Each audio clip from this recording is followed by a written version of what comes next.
बाळको दशहरे का मौका से पूरा देश दशहरे की खुशी में झूमने लाग रहा है। जगह जगह मेले लाग रहे हैं, रावण, कुंभकर्ण और मेघनाद के पुतले भी लाग रहे हैं। बाळको हमारे देश में साल भर में कई त्योहार मनाए जाए और हर त्योहार के पीछे एक धार्मिक कहानी हुआ है। हर त्योहार के पीछे हमारी संस्कृति से जुड़ी कई जरूरी बात हुए हैं जो तुमने जाननी जरूरी है। बाळको कि तुमने बेरा है कि दशहरा क्यों मनाया जावे है, दशहरे के पीछे कौन सी कहानी है।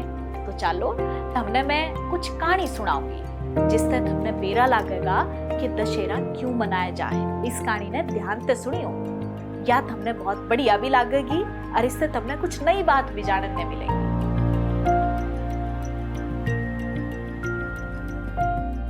बाळको दशहरे से जुड़ी दो अहम कहानी है। पहली कहानी है राम और रावण के युद्ध की, जिसमें भगवान राम ने रावण का वध कराया था और सीता आजाद करवाई थी।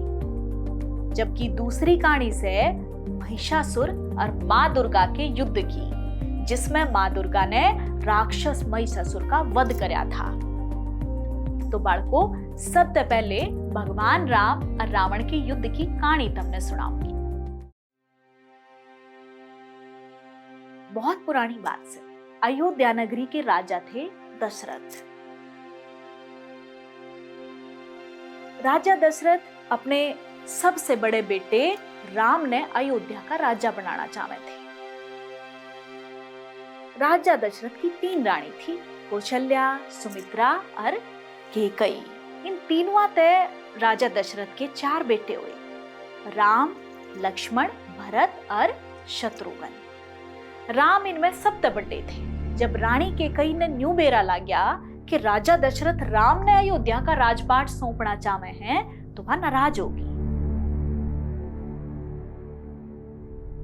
उसने राजा दशरथ से वह 2 वरदान मांग लिए जो राजा दशरथ ने उससे कई साल पहले दिए थे।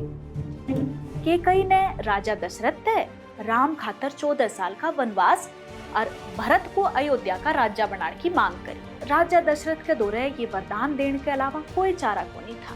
भगवान राम, उनकी पत्नी सीता और उनके भाई लक्ष्मण के गैल वनवास में भेज दिए गए। वनवास में अपने अंतिम साल के दौरान रावण ने सीता का अपहरण कर लिया। भगवान राम और लक्ष्मण ने जब इस बात का बेरा लग गया तो वो सीता ने खोजन खातर चाल पड़े। रास्ते में उनकी मुलाकात हनुमान और वानर सेना के राजा सुग्रीव से हुई। भगवान राम बाली का वध करके सुग्रीव से उसका खोया राजपाट दिलवा चुके थे। दूसरी ओर पूरी वानर सेना माता सीता ने खोज के लाने का भरोसा देने लगी। हनुमान माता सीता की खोज में निकट जा है और कई देर भटकण के बाद माता सीता से मिलन में कामयाब हो जा है और रावण की सोने की लंका में आग लगा के वापस लौट दे हुए भगवान राम का माता सीता से संदेश देखा आवे हैं। रावण ते कई बार समझाया गया पर वो माता सीता ने भगवान राम ते सौंपने में तैयार नहीं हुआ। अंत में भगवान राम और रावण की सेना के बीच एक विशाल युद्ध छिड़ गया है और इस युद्ध में रावण की सेना समेत उसके भाई कुंभकर्ण और मेघनाद मारे जाए और भाई अंत में 10 सिराले रावण का सामना भगवान राम तक हुआ है और दोनों के बीच भयंकर युद्ध के बाद भगवान राम रावण ने मार दे हैं और सीता ने एक बार फिर से अपने गैल लेकर चले जाए। कया करें कि राम रावण का युद्ध नवरात्र में हुआ था और रावण की मृत्यु 10वें दिन यानी कि दशमी पे हुई थी और यो एक कारण है कि इस दिन को विजयदशमी के रूप में मनावे हैं। जगह जगह लोग रावण, कुंभकर्ण और मेघनाद के पुतले बना कर जलावे हैं। और बाळको एक और बड़ी बात है, दशहरा शब्द ने जब तुम संधि विच्छेद करोगे तो यो 2 हिस्सों में टूटेगा। इसका अर्थ है दश हर, जिसका अर्थ है 10 बुराइयां ते छुटकारा पाना। ये बुराई है क्रोध, लोभ, मोह, हिंसा, आलस, झूठ, अहंकार, मद, चोरी और घूसखोरी। यानी हमारे भीतर अगर कोई भी बुराई है तो हमने उसका अंत करना चाहिए। दशहरा हमने इससे बात की सीख दे है। दशहरे के पीछे एक और कहानी है। यह कहानी है माँ दुर्गा और महिषासुर के बीच हुई युद्ध की। चलो तुमने दूसरी कहानी भी सुनवावांगे।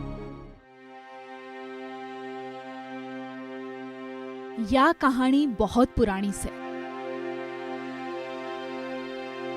हजारों साल पहले महिषासुर नाम का एक राक्षस था, जिसका आधा शरीर भैंसा का जबकि आधा शरीर राक्षस का था। उसने कई सालों तक ब्रह्मा जी की कठिन तपस्या करी। ब्रह्मा जी आखिरकार महिषासुर की तपस्या से प्रसन्न हो गए और महिषासुर के स्वामी प्रकट होकर बोले, उठो महिषासुर, मैं तुम्हारी घोर तपस्या से अत्यंत प्रसन्न हूँ। मांगो, क्या वरदान मांगना चाहते हो? महिषासुर ब्रह्मा जी ने स्वामी देख के बहुत खुश होया और बोला, हे प्रभु, मुझे ऐसा वरदान दीजिए कि इन तीनों लोकों में किसी भी देवता, असुर या मानव के द्वारा मेरी मृत्यु न हो सके। ठीक है महिषासुर, ऐसा ही होगा। ब्रह्मा जी तो वरदान पाए पीछे महिषासुर में अहंकार आ गया। वो देवताओं पे अत्याचार करने लग गया। उसने कई देवता युद्ध में हरा के उनके क्षेत्र पर कब्जा कर लिया। महिषासुर ने इंद्रदेव को भी नहीं छोड़ा। युद्ध में परास्त होकर सारे देवता ब्रह्मा, विष्णु और महेश की शरण में जा पहुंचे और अपनी व्यथा सुनाने लगे। तीनों देवताओं ने मिलकर इसका उपाय ढूंढा। थोड़ी देर पाछे ब्रह्मा जी, शंकर जी और विष्णु जी ते एक प्रकाश पुंज निकला। तीनों प्रकाश पुंज के मिलन ते एक सुंदर देवी का निर्माण हुआ। इस देवी ने सारी दुनिया आदि शक्ति माँ दुर्गा के नाम से जाने से।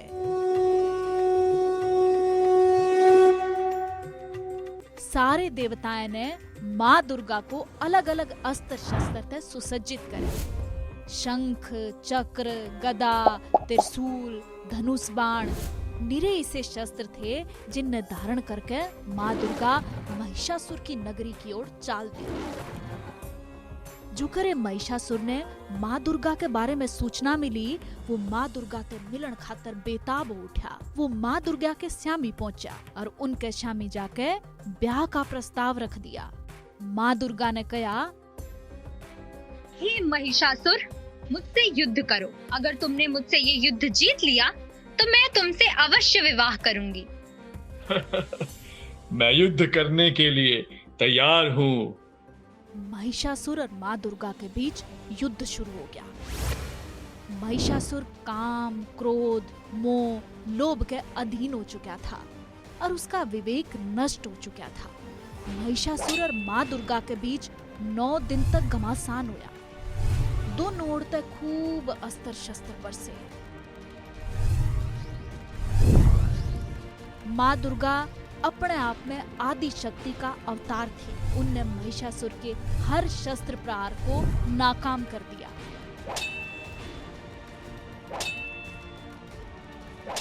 और अंत में देवी माँ ने महिषासुर का वध कर दिया।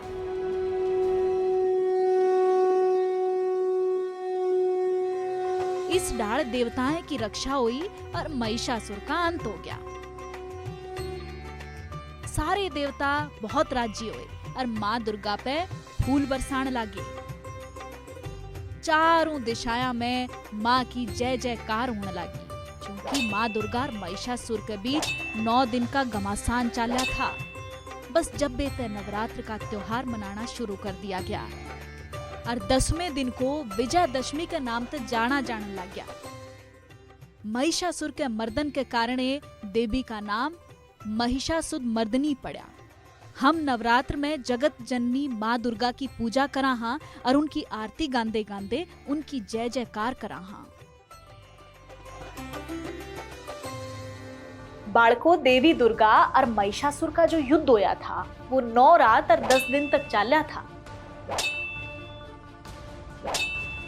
10वें दिन माँ दुर्गा ने महिषासुर का वध कर दिया था।